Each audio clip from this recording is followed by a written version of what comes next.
Hello there, welcome along. It is Business Connections Live. Great to have your company as always.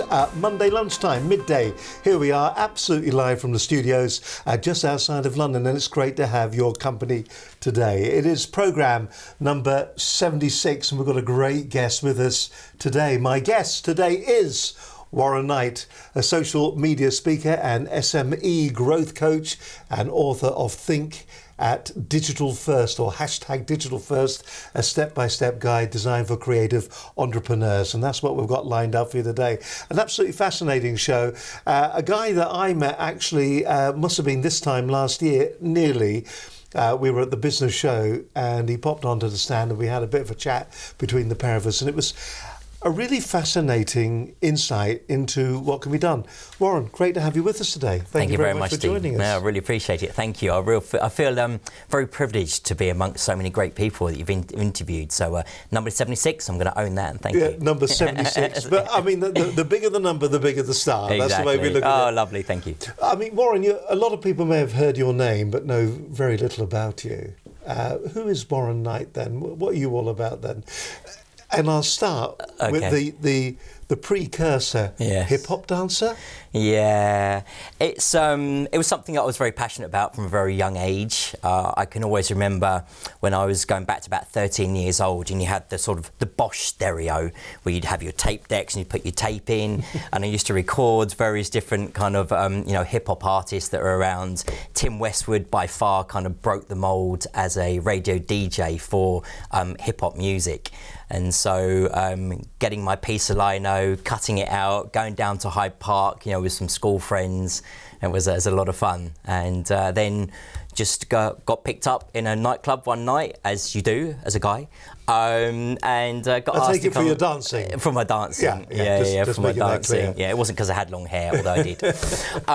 But yeah, it was to really kind of just to be part of a group of people that were, professional hip hop dancers. Saw something in me that they obviously felt that would help them grow as a unit, and with my own unique style, and went from there really.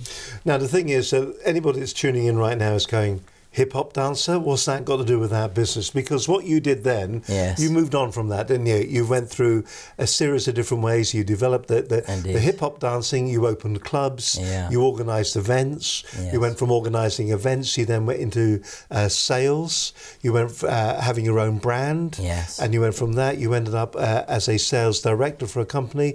You were personally doing £1 million a month in sales. Yes. The business itself was turning over, something in the order of 10, 15 million a year. Yeah, it was doing 7 figures. Yeah. And you were driving that. And then you took a moment out, you stepped back a little bit a few years later, and now what you're trying to do is you're trying to share that knowledge of how to go from understanding and learning about business to actually going out there and teaching and educating about business. Exactly. Is that a good summary? That was fantastic, actually. Can I use that? Is that all right if I use that? By all means. But I mean, you're going up there, and there's a lot of speakers who end up at these different events. Yeah. And we said this to Debbie Huxton the other week. A lot of the speakers can do the talk, but they can't do the walk, or have never been in the place where they've had to do the walk. What makes you, do you think, different when you're standing up there and you're telling the audience in front of you about how to run their business?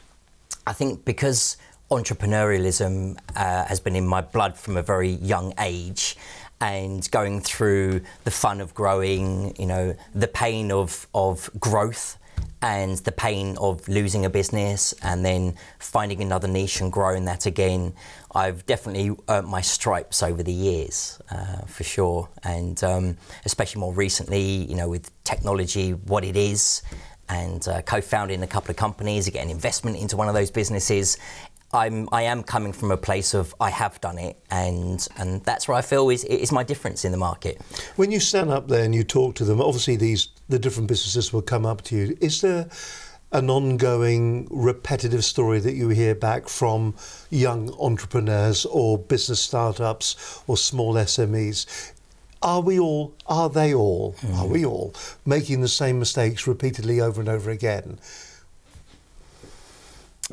I think for me, one of the biggest things is understanding the place that you're in at that moment, and really accepting who you are as that individual. And Debbie touched on that, and that was a fantastic interview you did with her.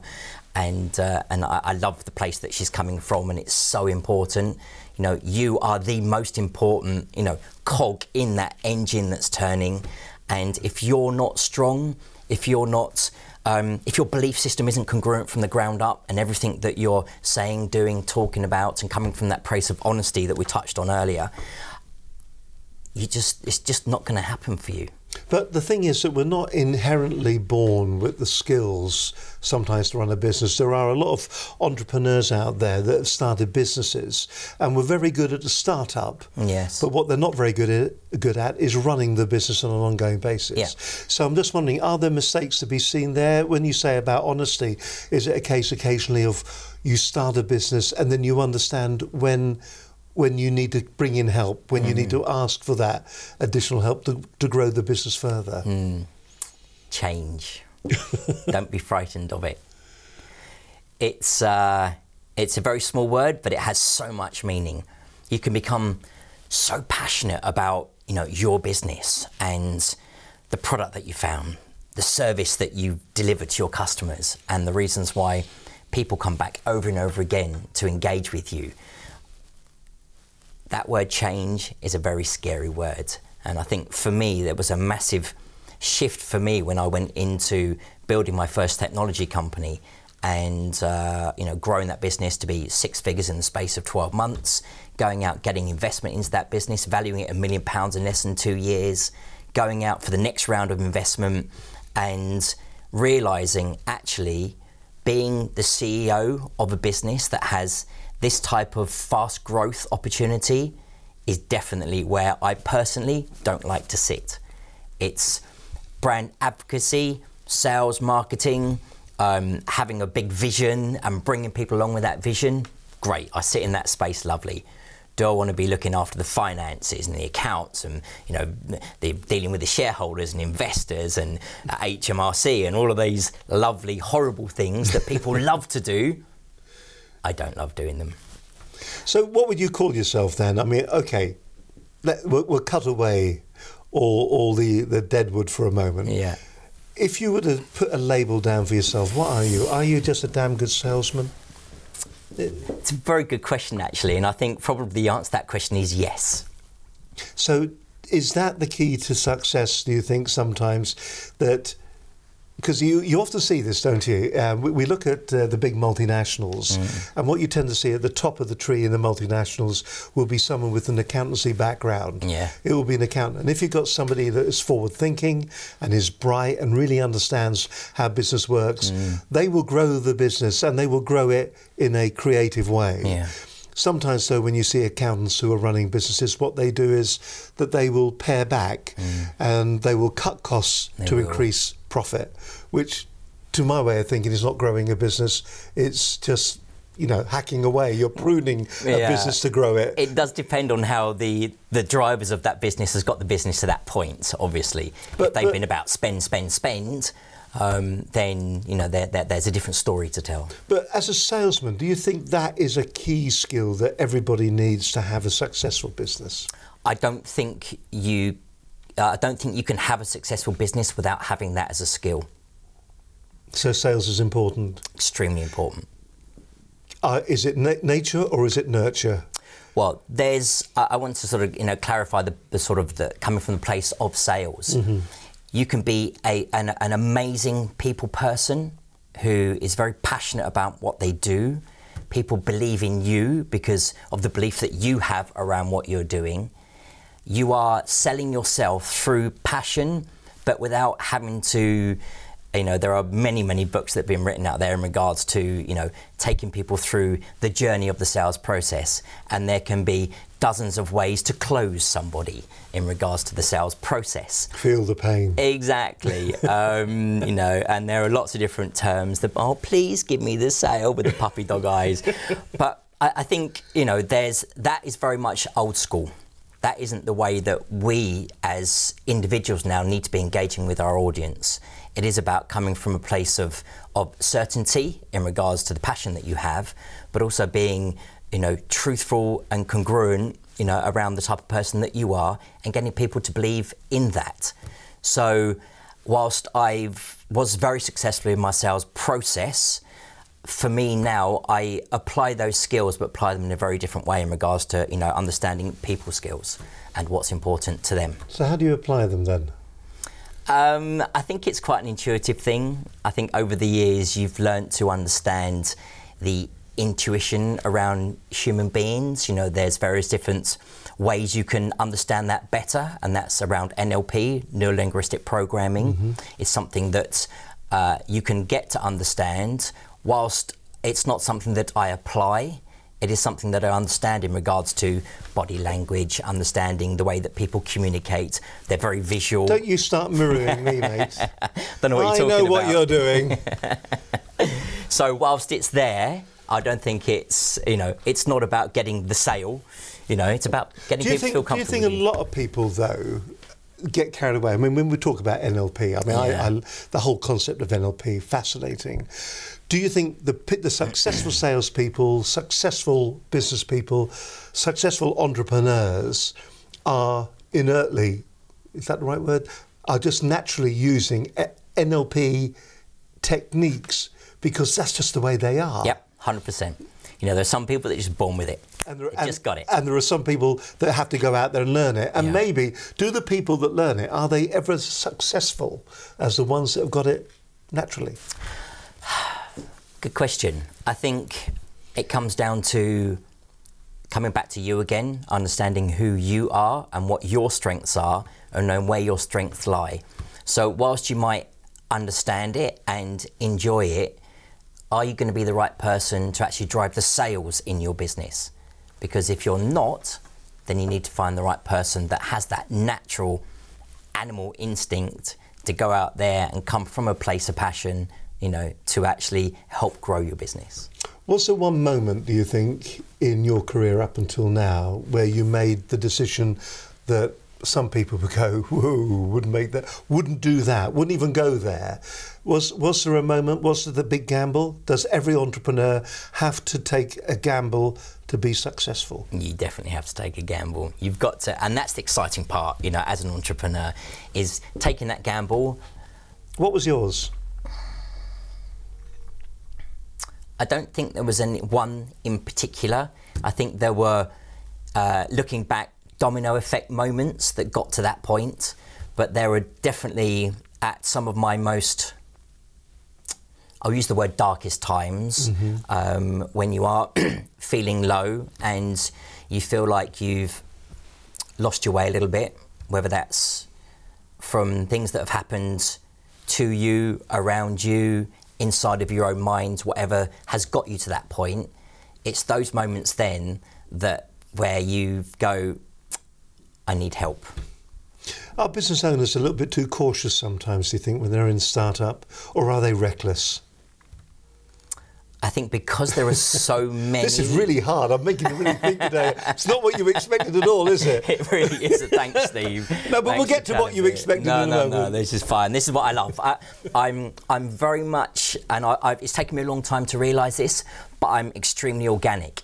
So whilst I've been around for quite a long time and I've learned a lot through mistakes, my style is extremely organic. If you come to one of my talks, you will never get the same talk twice, ever, because of the moment, the audience, the time, real time, the place that I'm in, the energy that I've got to give, the energy that I'm getting back from the audience. You'll never get the same talk twice. So my style is very organic. And I like that, because there are a lot of speakers out there who will deliver the same speech repeatedly over and over and over and over again. And they will indeed. And if you go to an event one year and then see them the following year, you can nearly be word perfect on the way they're going to say and what they're going to say. That's one of the big reasons why I get booked over and over again. And I think that's the difference, isn't it, between your level and some people that call themselves speakers as such at some of the events. So I think that's interesting.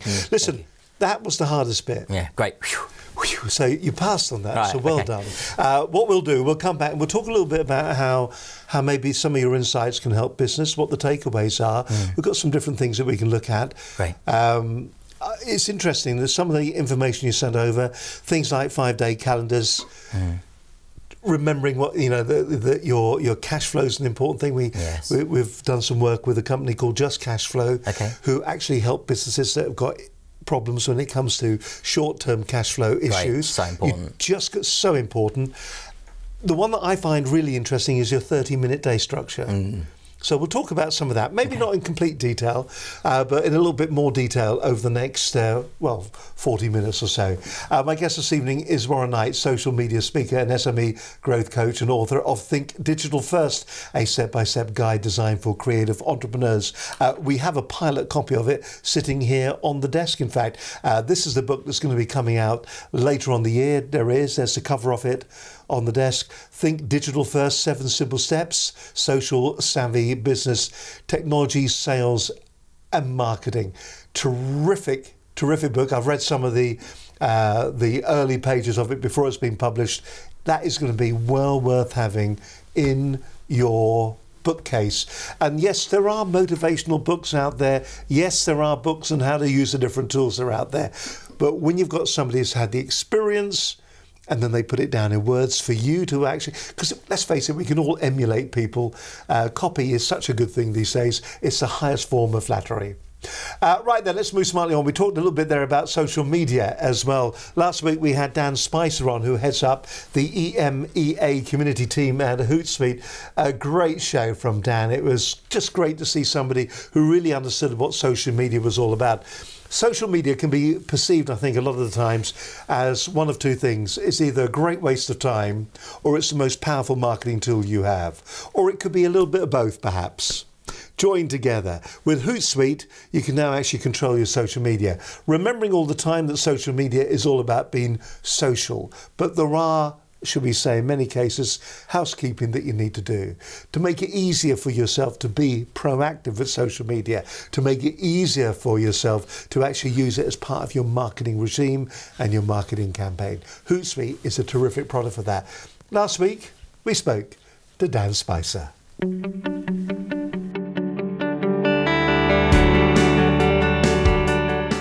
My guest today is Dan Spicer, who heads up the EMEA community team at Hootsuite. So I'm from Hootsuite, as we know. I've been with Hootsuite for about 1.5 years now. I head up the community team for EMEA, as you put it, EMEA, which effectively means Europe, Middle East and Africa. And effectively Hootsuite are now the world's most widely used social relationship platform. Whatever you want to achieve, whatever your business goals are, there is a social plan, there are social tactics you can put in place to utilize social media to drive towards those business goals. Automation is there to take some of the heavy lifting away from you, so you can actually spend your time on what is valuable, and that's the engagement piece. And really what the automation allows you to do is create that baseline of content.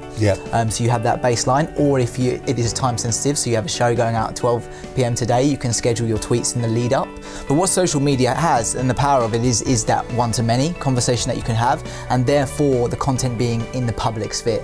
So what that allows you to do effectively is monitor not only for your own branded mentions, not only for mentions of your business or direct mentions, but to monitor the entire landscape for conversations that are going on. The problem is a lot of times when businesses do jump on social media and start pulling in their social profiles into a platform like Hootsuite, they'll normally just pull in mentions, direct mentions, and anything branded related. But it's much more broadly powerful in the sense that you can open that up more specifically. Every single social network has its own nuance, and when we talk about social strategy development, my first tip always is to really respect the platform and what it's there for. Every single network out there has specific nuances. So Facebook is very good for community building an audience, actually has a very powerful paid media platform. Twitter, on the other hand, doesn't have an algorithm, so it effectively shows you everything. So if you follow 3,000 people, you will see 3,000 people's worth of tweets. If you're using Twitter, and it goes back to understanding why you use the platform, if you're using Twitter as a marketing tool, if you're using it to push content, which is not the only reason to use it, but if you are using it to promote content, then you need to be on there regularly, and you need to be posting more than once a day or twice or once every other day on Twitter. Hi everyone, I'm Dan Spicer. Hopefully you tuned in. If not, you've caught me right at the end, but I'm Dan Spicer. I head up the EMEA community team at Hootsuite. Hootsuite are effectively the world's most widely used social relationship partnership dashboard, which allows you to integrate all of your social networks into one web and mobile dashboard. What it does is allow you to save time. It allows you to automate some processes, such as content publishing, to allow you to then spend time in the most valuable place, which is having a conversation with your customers, your prospects, your partners, and your potential fans. If I was going to give you 3 takeaways from a social strategy, social media perspective, I would say number 1, respect the platform. Really do your research to understand the benefits of each individual platform. Facebook, Twitter, LinkedIn, Instagram, Pinterest are the big ones and ones that are on everyone's tongues, but there are other platforms out there. I think the latest stat was there's over 450 platforms you can now use. So really understand the nuances of each of the platforms, do the research and work with the ones that will best allow you to meet and support your business goals. Number 2, I would think about your brand voice from a content marketing perspective, and really understand who you want to be and what persona, what your voice needs to be. Whenever you're creating content, we normally bucket them into 3 things. If your content can entertain, inspire, or educate, you'll be on a good path to allow it to engaging your fans and followers. And then finally, think about the 80-20 rule, the 80% engagement, 20% publishing rule. There's been lots of debate around whether those percentages are correct, but it gives you a steer in terms of thinking about how to use social media. 20% of your time should be looking at publishing content and pushing content. The other 80% engaging with the customers that you have, the fans that you have on social media. And don't be afraid to show a little bit of leg. Show your personality. We always say, we always like to call it the social media mullet. 80% engagement and party at the back, 20% business at the front. So make sure actually you are not being afraid to use social media, not being afraid to show your personality, and have those conversations. Engage with people, because that's what people want to use social media for.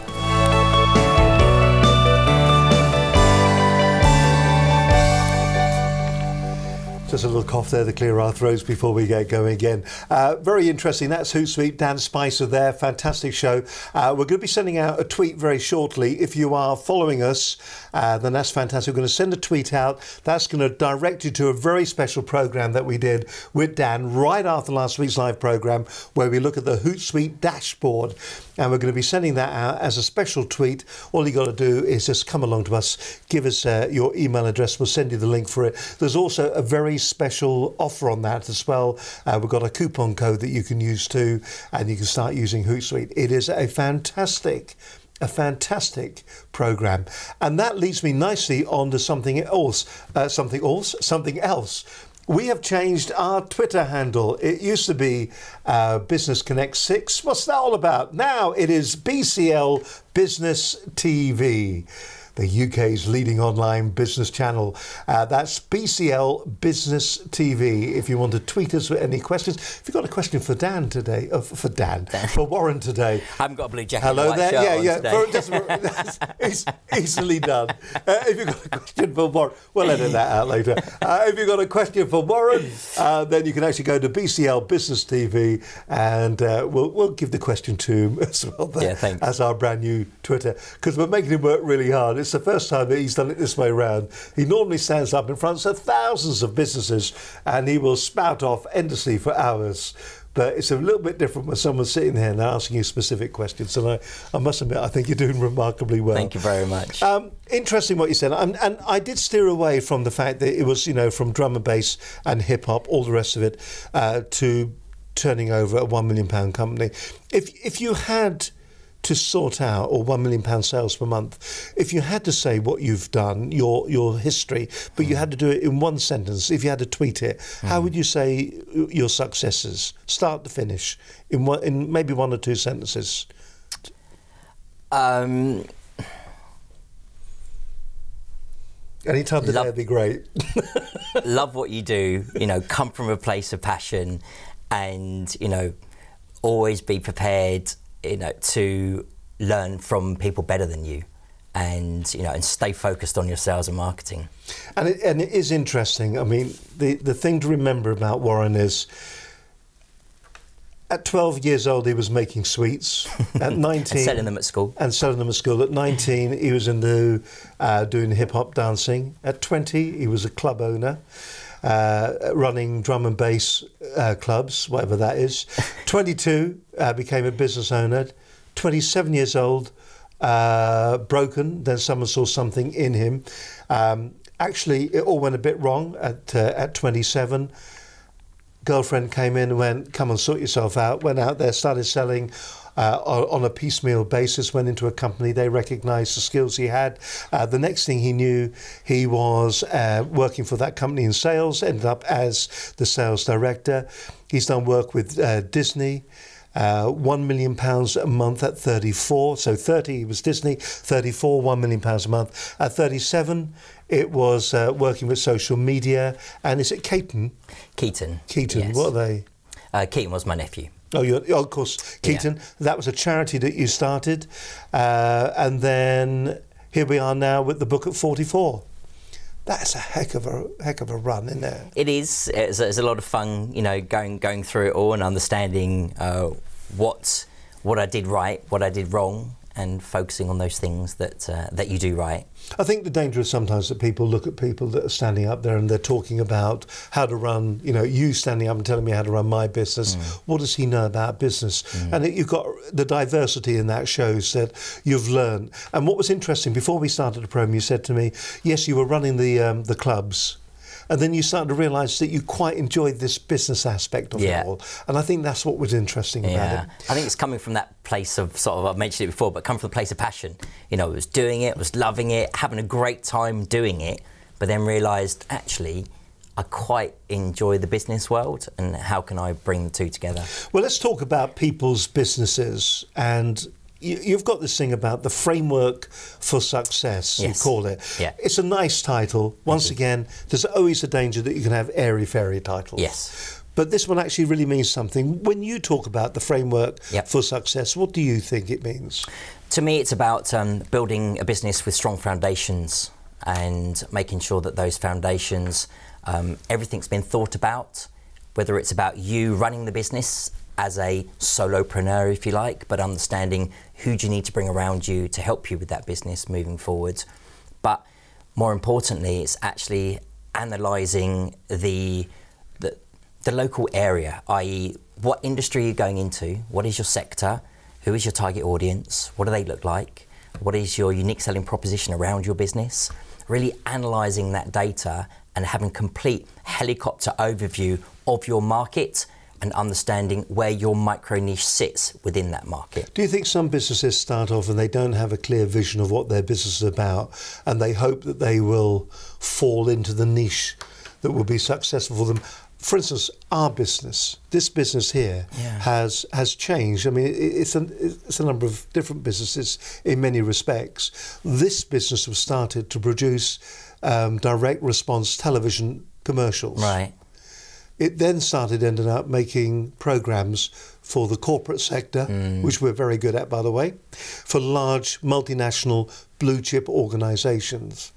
And then we saw from that there was a lot of learning and teaching that could be done. Hence the reason that Business Connections Live was born. Right. Yep. So we've kind of, nice story. We've kind of moved, we've developed and we've grown. Yeah. Each time we've had a clear vision, but maybe at some of the times the vision wasn't as clear as we thought it was. Do you see that with businesses, that they mustn't be afraid of change, but they've got to still have a clear direction?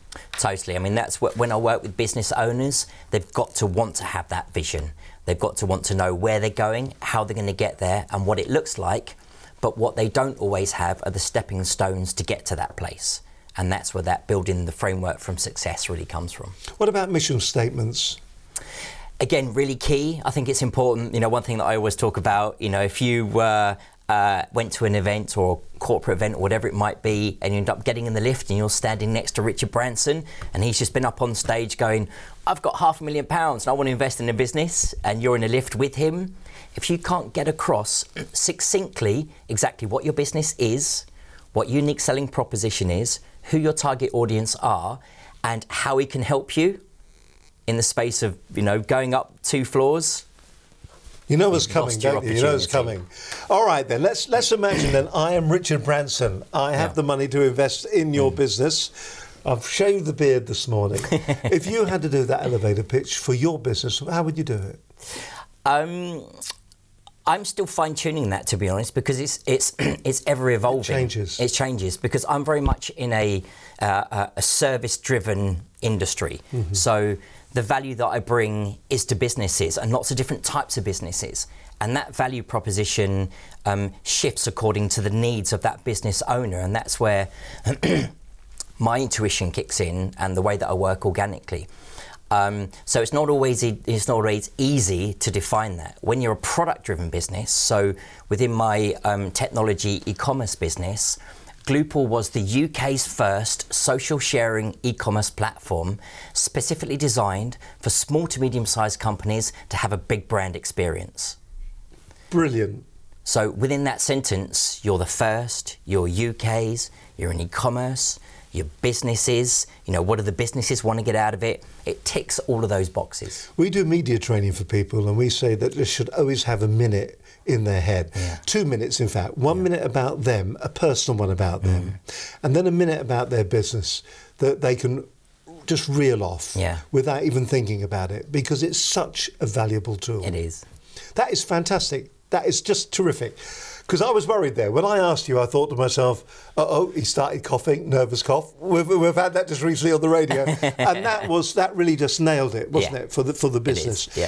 In that case then, when you then go into businesses, obviously you're going in there to help resolve the pain in the business. They wouldn't be asking you otherwise. No. What are the kind of issues that companies ask you to come in and sort out for them? And what are the kind of solutions that you come up with? I think the biggest pain, if you like, is that loss of direction. So I love working with companies that are maybe about 3 years old, got themselves to a certain turnover, have a nice presence in the market at the moment, but really want to take the business from one level to another level. And the fun of going through that change process, that slight redefinition of the business, it's only that can only be that potentially that 5% difference. But the shift in the people, the shift in the proposition, the way that it looks visually, both online, on your social media accounts, in the paperwork, through your direct mailing, whatever it needs to look like, both from a visual perspective and from a content perspective, it just gives them that little bit of, I knew there was something slightly missing, and now you've just given it to me, thank you. And that can be all a business will need, actually, to continue and to grow, isn't it? Yeah, it really is. What we got here, grow your business. We've got a little tweet. This one's been tweeted out at the moment. It says here, it says, change, don't be frightened of it. Warren Knight live on Business Connections Live right now. Thank you very much. I think that's coming from your team, in fact, that particular one. But that's great, because that's what it's all about. If you want to tweet us today, if you want to maybe ask Warren a question, maybe your business, you'd just maybe like some direction, some free advice, just maybe bounce an idea off somebody. BCL Business TV, you can tweet us there if you want. That's BCL Business TV, and we'll get that message to Warren. USPs, do you think a lot of people understand USPs? Do you think they just happily muddle on? Just in my opinion, I feel that there are a lot of companies that because they've evolved, they've lost sight of that. So understanding what your unique selling proposition is all about you as an individual, you know, what your team looks like. And really, when I talk about that helicopter view of the market, is analysing that market at each stages of your growth, because it shifts. You know, Hootsuite, where Dan, you know, the fantastic, you know, what Dan was talking about last week, loved it, loved every minute of it. I love the place that he's coming from. I've been using Hootsuite for, I don't know, 6 years now. Brilliant, as a product. And I've tried other tools, and I do go and test other tools, but I just love it. I'm a massive brand advocate of Hootsuite, and I just think it's a great tool. but you've got to analyse the market. You know, they've continuously reinvented the colour shift in the background, the extra features, new social networks that are coming out, like Google Plus, for instance, or Pinterest and Instagram, making sure that the team of developers behind the scenes are actually working quickly to analyse the market and to have that integration for that individual to want to continue using the product. Do you think businesses make the mistake of not really understanding who their target audience is? Very much so. Very much so. I mean, if you had to break down a target audience, is it what's the important bit? Because it's very easy. For instance, our target audience is entrepreneurs, solopreneurs, SMEs. Age group of the kind of viewers that we've got is probably 30 plus. It's predominantly male, probably. Yeah. But we'd like to think that there's a nice mix of female as well there. So maybe it's probably slightly higher, maybe 60-40 when it comes to the mix between male and female. They, you know, the cars they drive are maybe BMWs, Audis. You know, we've got a vision in our mind's eye of what our target audience is. Yeah. Is it important for every business to really hone in like that on their target audience? It's getting even more and more important, and I'll tell you the reason why. Google is, you know, a massive search engine, and Google can be the make or break of a business. Whether you're looking at Google coming from an organic search perspective or a paid search perspective, it can be the make or break of an online business especially. So when you get to understand your target audience, you are very clear about the age group, the type of cars that they drive, you know, where do they shop, those type of places. When you have a complete holistic overview of that individual, you can really start thinking about the type of content that you push out online that matches not only what that person wants to read, but the way that person is searching. So everything that I do with every single client that I work with, we strip everything right back and we come from that place of, you know, what does your business do? What products and services do you have within your business? And who is your target customer? When you have those three as an overview, you can then go and find inside of Google, and Google's got a fantastic tool to use. It's called the Google Keyword Planner, and I recommend everybody go and use this tool and just type in some keywords around your industry. You can even take your competitors, so you can take the URL of your competitor, you can put it into the Google Keyword Tool functionality, and it will bring up all of the keywords that are being used on that website and the keywords that people are using to find that website. That's good, isn't it? It's brilliant. It's fantastic, and it's free. We've actually got something we've got a slide that you've got when it comes to keywords. I don't know whether we can actually have a quick gander at that particular slide. That's completely out of the blue. It's the keyword slide. I'm just wondering if we can have a quick look at that. Here it comes. Right, so I mean, here we are, we're talking about jackets and coats, and I know that you're very heavily into the whole world of fashion and clothing, because you've done that a few times. But, you know, jackets and coats, focus phrase there at the top. Yes. Just talk us through that particular slide. So what you're looking at the top there is really, the focus phrase is all about what the business wants to focus on for that specific category. So this category here would be an e-commerce store, and the category would be jackets and coats. Inside of the jackets and coats, you would have your subcategory headings. So you might have a winter jacket, a summer jacket, you know, whatever that might be. But what you want to focus on here are certain keywords and a key phrase that people would be searching for. So as you can see, this is very much a female-driven website, because you've got casual jackets for women, puffer jackets and women's parkas.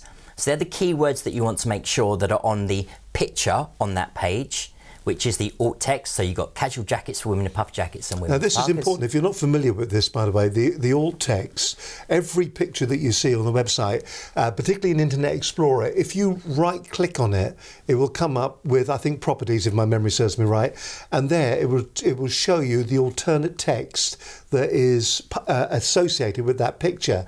Now the thing is, that Google reads that. It does. Google sees this alternate text. It's also there as well that if somebody who hasn't got very good eyesight and is using one of the applications to read out the website, what will happen is that when it gets to that picture, it will read out this description of that particular picture. Very powerful. You should never leave your alt texts without anything on them. And that is true, isn't it? It's really true, especially if you are, you know, even if you're in the service-driven industry, you need visuals to explain, you know, what it is that you're getting across. But in an e-commerce business, you have an awful lot of pictures that would sit on your website. Some of my clients, they've got sort of, you know, 2,000 or 3,000 SKUs. That's a lot of pictures that you've got on a website. And without having the alt text on those pictures, you're not giving Google the information that's important when somebody's searching for that type of product. All right, then let's go back to that slide once again then, and we'll just continue our way through it. So that was alt text, SEO title, a search engine optimization, the title, jackets and coats, shop casual jackets for women and women parkers, brand.co.uk or whatever. I mean, a lot of people don't really understand the power of the SEO title, do they? Exactly. So the SEO title and what you're seeing underneath there, the meta description, are the two things that Google reads. So it reads what's the picture, which is the alt text, but the high level importance is your SEO title and then your description around that information. So where you have the SEO title, you want to stay keyword consistent with those keywords, and as you can see there, you're just finishing off with your brand name. And then when you get to the meta description, this is where you can start telling a story around the brand. So shop relaxed women's parkas, puffer jackets, casual jackets for women from our selection of French and Italian labels. So now we're sort of chunking up in regards to the type of business that it is. We're staying focused on French and Italian. So if you love Spanish garments, then you coming over to that specific page and looking for that type of product isn't going to match you as an individual. So we're being transparent around what the business is about, but embedding those keywords by telling a story. And then finally then, the very last section that we've got on there, our landing page copy. Now this is interesting because there's been a bit of a change here, hasn't there? Up until around about 18 months ago, when you were writing your landing page copy, there was a lot of keyword stuffing going on. There was. Google now actually marks you down if you do it. It's got to be written to be read, hasn't it? Exactly, it does. And that's why I sort of talk about selling a story, because when you're looking at when you've done your keyword research, you only embed 3% on those keywords on that specific page. So you don't take all of those, as you mentioned, keywords and you stuff them all onto one page. You're very strategic knowing your target customer. You know, if we were to go away on holiday to Miami, you would type in something and then get a certain search result. I would type in something else and get a different type of search result because I might have been searching for the iWatch that's going to be coming out or the new iPad that's coming out. You might have been searching for something very different. So Google looks at our previous searches and brings up the relevant pages based on our history. And that is the problem, that people don't understand that. So that in itself is well worth just going through that chart. If you want to, you can rerun the program again. What we're going to do is that these particular sheets, if this is okay with you, yeah, we'll no put problem these at all. In the bonus content material. So it just gives you a bit of an insight, focus phrase, the alt image text, the SEO title, the meta description, and the landing page copy. A little bit of education there when it comes to actually putting together maybe the offer that you're making when it comes to your website. Let's just go back to where we were talking. I mean, this is interesting. So we talked about the framework of our business. We've got a vision statement. Yeah. We know now how to describe it. We know that we're now putting it out on the internet. So what else should we be considering when it comes to that whole area of our framework? Is it the people, I would imagine? Yeah, your team's very important. You know, we had a great conversation earlier. Whilst you know, I built an e-commerce business and had offices in Shoreditch, and you know, had a team of people and shareholders and investors. I'm now in a very different place where I was sort of 3 years ago, and now I have just virtual assistants that work for me. That's very clever.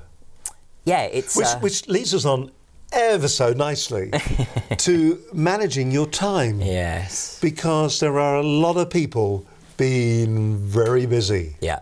Who are being not very productive. Is that an issue, do you think? Very much so. That's, you know, one of the chapters in my book is all about focusing on your time.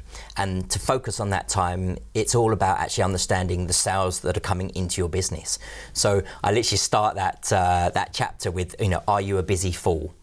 Because how much time are you actually focusing working on the business rather than working in the business? You can be busy doing designing, you can be busy building a website, you can be busy, writing content. Yep. But if you're not spending the time to actually take that information and apply it to your target audience for the growth of your business, then you're wasting your time. I can come in here, I can come into our studios because, we're surrounded by all my toys, and I can come in and I can There's play. Lots of toys around. There's loads of toys around. Lots of toys. I can play all day long and be very busy all day long, but actually, from a business perspective, achieve nothing. Yep. And I think there are a lot of businesses that are very business working in their business. You outsource a lot of the work that you do. I do. How important is that to you, and how important could that be for a small business?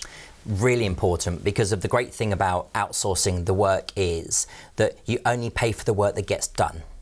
So when you have employees, they will be doing things that they want to do, and then working on your business, and they're, you're potentially drumming sometimes to their beat rather than your beat. So when you have virtual assistants, as long as you are very time-driven, brief-driven, action-orientated driven. So when you write that brief, you know exactly, you've got your timescales based in there, you've got all of your information, the goal that needs to be achieved, and the starting and the finish point around all of that, then that helps that individual to get that work done and move on. Because we can all multitask. We can all go into the kitchen, put the kettle on, start dinner, open up a bottle of wine, pour a glass of wine. But when it comes to business, you've got to stay focused on that task, get it finished, and then move on. Do you think we manage our days particularly well? I do. Now, through learning, I had a fantastic mentor. His name's Paul, and he's a great guy, and he really helped me get a better understanding of owning my own time. And he got me to break my time down into little 30-minute sections. Oh, so 30. No, I think whole day. We've got a little slide for that as well, haven't we? So is this like the typical schedule that so here we are, Monday, Tuesday. This is a great idea. Once again, you'll be able to download this if that's okay with you. No problem at all. Download this and use this. But you can see here, here's a Monday that we've got on the screen at the moment, to-do list. A little bit of preparation. They say the first thing in the morning, that's your A time. It's A and B time, isn't it? You're at your most productive. A little bit. Not for everybody. Really? Yep. The working with lots of different business owners and understanding various different types of virtual assistants that I've had, it's the individual understanding their time. So some people actually really flourish later on in the afternoon all the way through into early evening. So knowing their sweet spot is again really important to get the highest amount of productivity out of that person. Well, I do know that my co-director here and owner at Business Connections Live come 4 o'clock, and quite frankly, that's it. She's game over. Game over. That's C time. C time. Let's go back that slide once again, then have a quick look. So we're looking there, a little bit of social media. Yep. This is interesting. So you're dedicating an hour to social media. Yes. In your business, very, very important, I would imagine, to make sense. So you've got that hour of social media. Correct. Now this is interesting. A lot of people seem to scan emails all the way through the day. They respond to them. But what you've done there is that you've got specific times, 11 o'clock, 3 o'clock in the afternoon. How regimented are you to that? Do you truly just look at your emails at those two times? I think, again, it comes down to the preparation work. So I use Google, Gmail for all of my emails. And the beautiful thing about Google and many other email marketing tools will allow you to, when information comes into your inbox, push that information over to a specific folder, of which then it can either jump your inbox and go straight through into that folder. So I now know when I have information coming over from my virtual assistant, it automatically goes into a folder. Then when that email goes into that folder, the little number 1 comes up and it tells me now I've got an email there. If I'm focused on my clients and helping them and what's important to them at that time, an email coming in from my virtual assistant saying I've finished my work for the day, or here's the report that I've done for the end of the week, isn't the most intelligent thing for me to be looking at that moment. So when I go and check my emails, I can go to my various different folders in regards to what's important to me at that time and then respond accordingly. It's very good. Back to that chart once again then, and we'll see then. So sales calls, very important. A lot of people sometimes miss it out. Interesting where you put the actual sales calls as well, 11:30 through to, well, for 2 hours there, isn't it? That's 1 hour, yeah, 11:30 through to 12. The sales call. Yeah. So a lot of people, if there's anything that they can cancel, if there's a reason not to, people don't enjoy that, do they? No, they hate it. They hate that. They do. And is it good to have that written down, regimented, so you're going to definitely do it? 100%. And again, I'd always take a step back again from that and know what is the outcome that you want to achieve from that sales call, and have a structure to help you understand what it is that you want to get out of it, so that the people that you're speaking, the person that you're speaking to, the two people involved in that call get the most value from it. So by having a structure for your call allows you to stay focused on that, and then allows you to understand what outcome you want to get at the end of that call. So that's where the preparation work becomes very important before you pick up the phone. And finally, back onto that chart one more time, and we'll have a look there. Obviously, we're going to allow you to eat, but this is interesting too.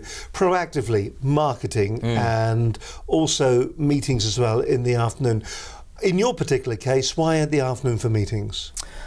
I think because sometimes meetings can generally go on a little bit longer than anticipated, and that's not the way that I always like them to be, because it needs to be very structured.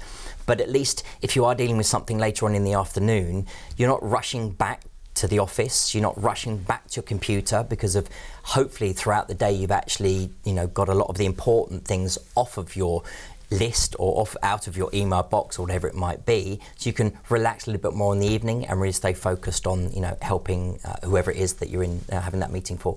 Now obviously that particular chart isn't going to be suitable for everybody, and everybody's got to personalise that particular chart so it works for you. But if you like an example of it that Warren's already created, this particular chart, you can download it from our bonus content, which is going to be twittered out. It's also going to be on the website as well for that matter. But really, really interesting and so important. There's a lot of people that maybe that little time at the end of the day where you're getting ready for the next day, where you're looking at your to-do list. I know this goes back to a lot of the old time management routines, A time, B time, and there's a whole range of different products that were out there.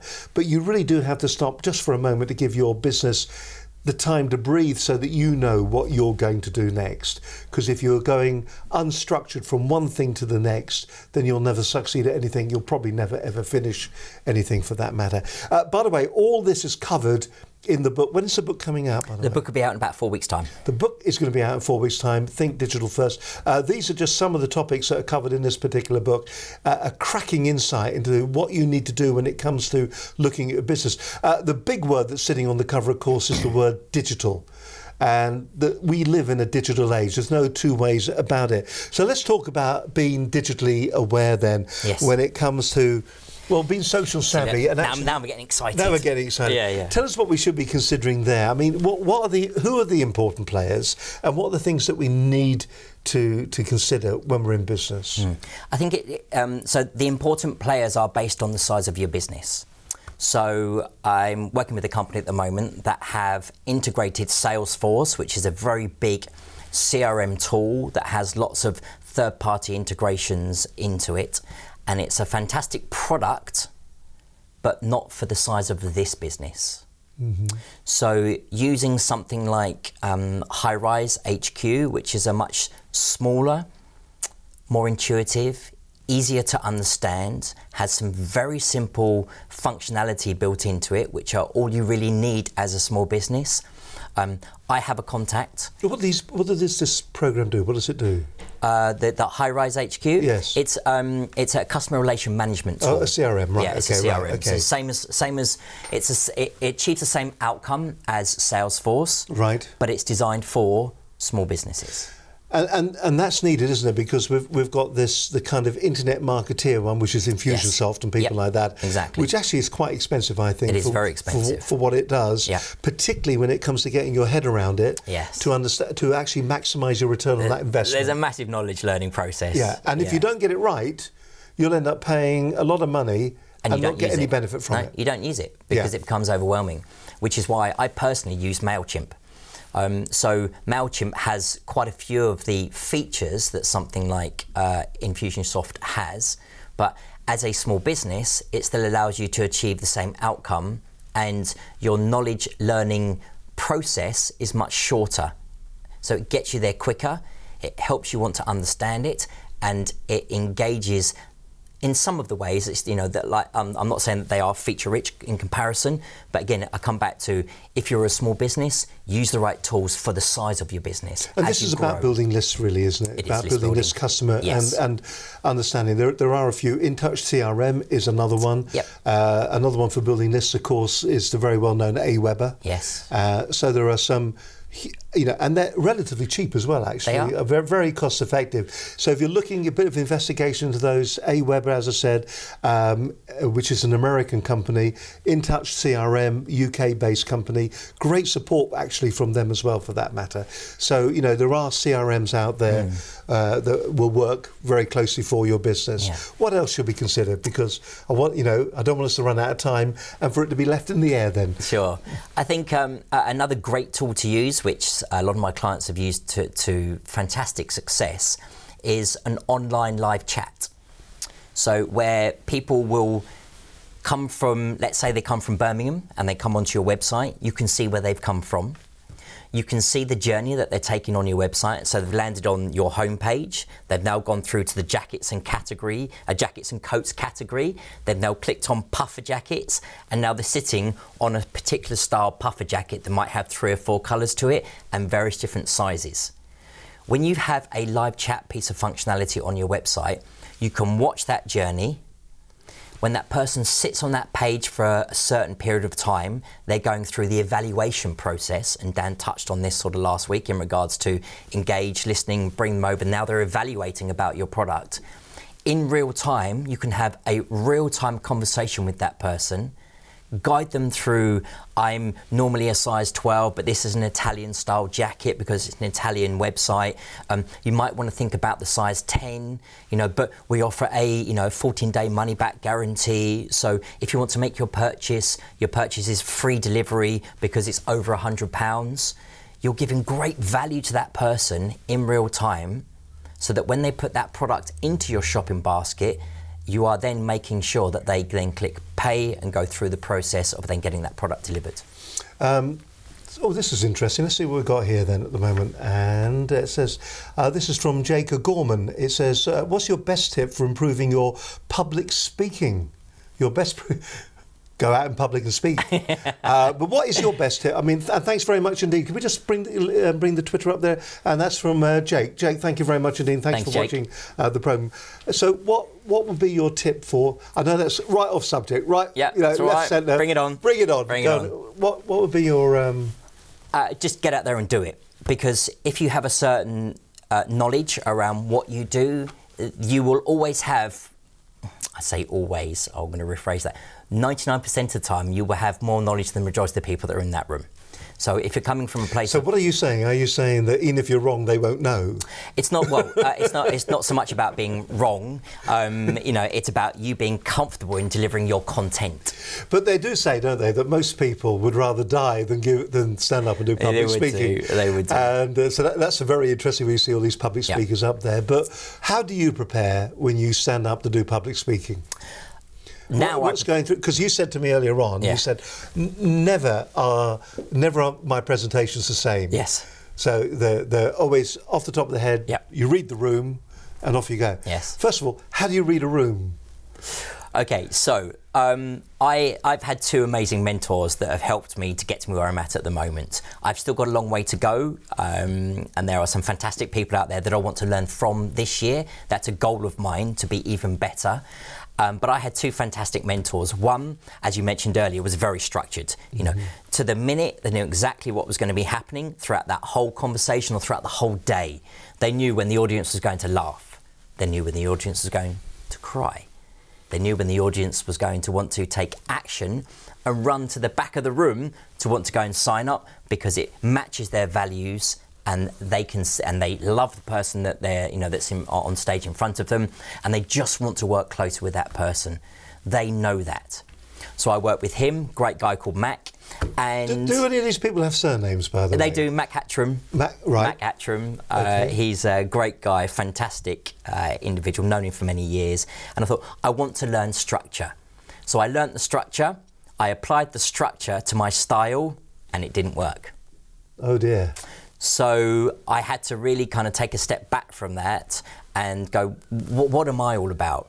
So then I came across another guy called Steve, who's a comedian, he's a public speaker, again, another great guy, but coming from that place of comedy and being a professional speaker, I thought, okay, if I can have structure, which is what I have in my life, but if I can bring, you know, organic, reading the room, being prepared, but being, okay, so over-preparing in a way that you are prepared, but then if it doesn't happen, then that's okay.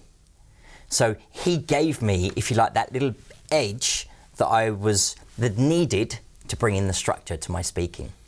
So understand who you are, understand what your strengths are, and learn from great people around you. I personally feel as well, if you are doing public speaking, the chances of anybody knowing exactly what you're talking about, but nobody knows what you're about to say. The only person that probably knows is you. So maybe. So most people will just, you know, if it goes wrong, they probably won't know. And I think the biggest fear when you're standing up and you're doing public speaking is the fear of it all going horribly wrong. But the only person that will know that will be yourself, and what will happen, it'll be that negative, that cycle in yourself. It's gone wrong, you panic, it gets worse, and so it goes on. It's that kind of cyclic thing, kind of a spiral down the plug hole in the end. Be confident and just realise, you know, be confident and be knowledgeable in what you're talking about, and you'll have no trouble at all. Yeah. And have some form of a structure. Know where the beginning of the story is, know where the end of it is, and have a strong middle. Yeah, exactly. Good. Listen, we are running out of time, and there's so much I want to talk about. Already. I'll have to come back again. You will have to come back again because, I mean, I know all these particular topics are covered in the book. So just to very quickly just work our way through the key points out of all of it. So we talked a little bit about, you know, understanding what we're doing when it comes to a social savvy business. Blogging, I'll ask you a few questions. Blogging, important? 100%. Need to do blogs. You need to do blogs. Google wants to see that your website has fresh content on it. And if you're not putting fresh content on your website, Google's robots forgets all about you and slowly, you know, can start ranking your business lower and lower because other people in your industry will be blogging. Importance of social media, Facebook, Twitter, LinkedIn, Pinterest, Instagram, YouTube, Google+. Important or not? Yeah, extremely important because, again, Google reads everything that's happening across the World Wide Web.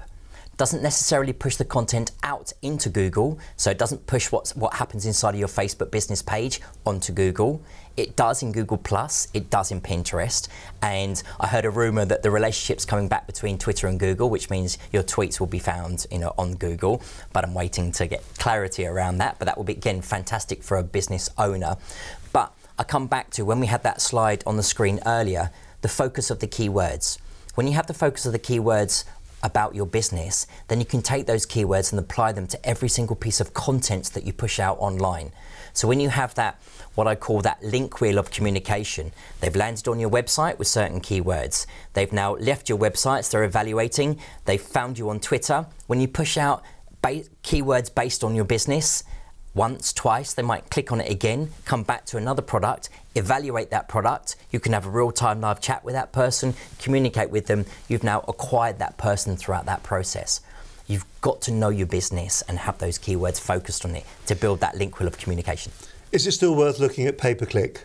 100%, yep, it really is. You know, especially if you're an e-commerce business, it's analysing that data. So look at the visual aspects, so the images that you're pushing out. Look at Google Web from your desktop.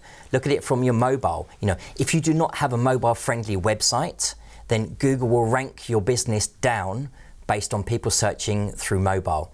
So there's no point having a mobile strategy if your website is not mobile-friendly, because Google will put other websites that are over and above yours. All right, the top 3 key tools that you need in your business to be using, for instance, the likes of, you know, well, PayPal, whatever. Yeah. What are the top 3 tools? There's a whole load of them here. I can see that. But, but you know, what are the top 3 tools do you think that are the most important? I think you've got to have a database. You've got to have a CRM. You know, you've got to have information on a regular basis about your customers, and that's really key. For me, one of the best tools that I use on a daily basis is Hootsuite. Great tool. It reaches so many platforms and push that content out there. But I think the third one, which is really important that companies forget on a regular basis, is the analytics, is analyze that traffic that's coming through to your business. If you have a great website and 67% of that traffic's coming from the States and your target audience is the UK, what's that telling you about the content that you're pushing out? It tells you to stay more focused on UK, maybe use that keyword UK more often. That would drive UK traffic to your website. I like that. Good answer. Two more questions to go then. Okay. The 2 or the 3 key things when it comes to strategy and implementation. Yeah. So when it comes to your strategy, plan your strategy out. Know exactly what you want to achieve from that and utilize offline and online. So if you know that you're going to an event, find out that event's Twitter account, follow those people that are going to come down to that event. The key people that you want to meet at that event, go and connect with them on LinkedIn so that the minute that you meet them offline at that event, you've already built rapport with them. Brilliant. Like that. Finally, customer, remember, we've got you've got a little piece at the end to do on your own, okay. but customer retention through loyalty. Yes. How important is that? And a lot of companies will see that a customer will come in through the door, they service them and deal with them once, yep. and when they leave, that's it, it's goodbye. They yep. never seem to follow up or use that relationship again. Mm-hmm. Is that wrong?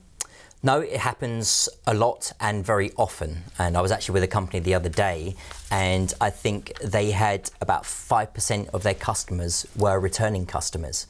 So when I drilled down on the reason for that, it's because they weren't communicating to the customers that had bought from them. They had MailChimp, they weren't using it. They had social media and they weren't understanding who their customers are and engaging with them.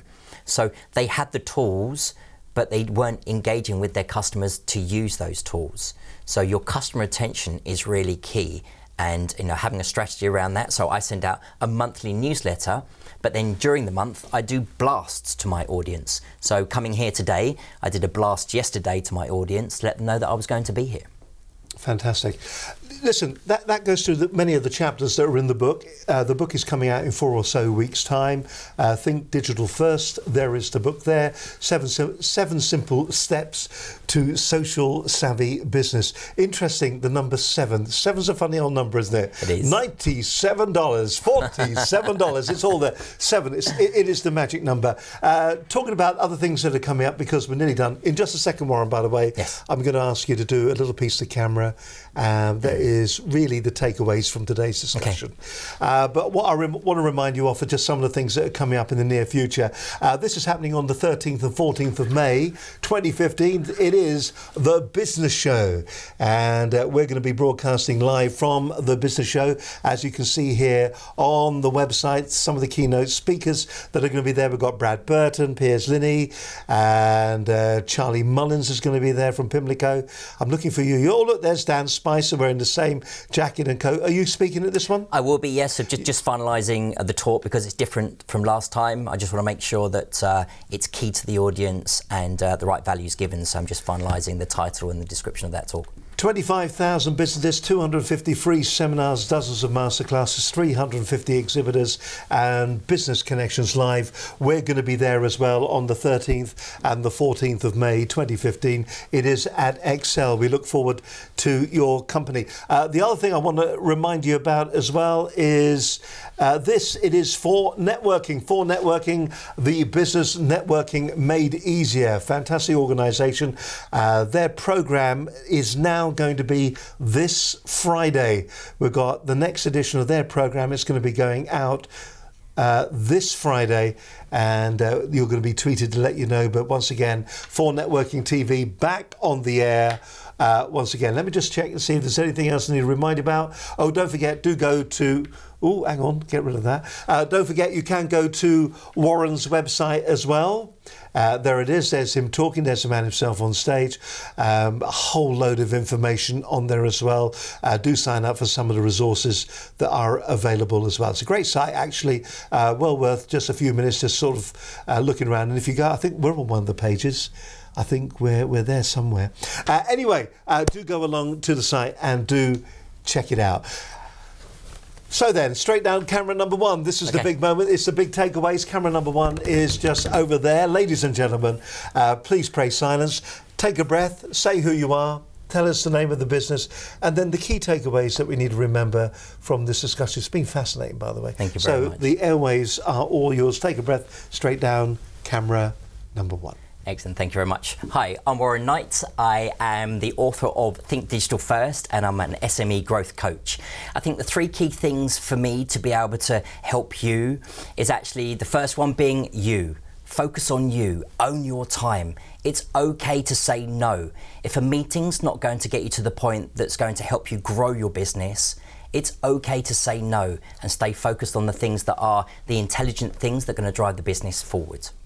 The second thing for me is really know technology, because the technology process can help you save time, it can help you grow your audience and your database, and get it to be focused on sales and marketing.